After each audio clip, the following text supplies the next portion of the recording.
हां, सांगून सुरुवात करा. जय भीम जय शिवराय. मी Ashish Metre, Republican Party of India PG गट समर्थक आणि आम्ही सर्व पीजी गटाचे कार्यकर्ते.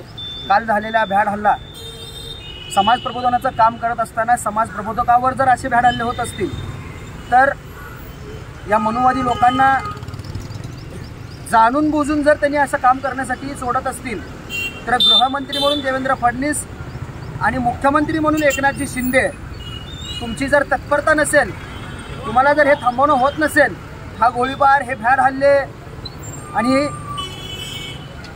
अशांततामय वातावरण निर्माण करणं जर तुम्हाला थांबवता होत नसेल तर तुम्ही सरळ राजीनामा द्या.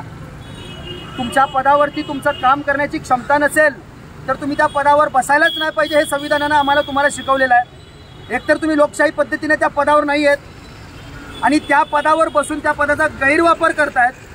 ही तमाम भारतीयांना दिसतंय, तमाम महाराष्ट्रीयांना दिसतंय. हे तुम्ही थांबवा. जर थांबवत नसाल तर तुम्ही तुमच्या पदाचे राजीनामे द्या आणि जे कर्तव्यदक्ष आहेत त्यांच्याकडे ती पदं द्या. काल झालेला त्या भ्याड हल्ल्याचा आम्ही निषेध करतो आणि समाज प्रबोधनकार म्हणून नितीन वागळे साहेबांना आमच्या संघटनेच्या वतीने आम्ही त्यांना पाठिंबा, जाहीर पाठिंबा देतो. निखिल वागळे साहेब तो मागे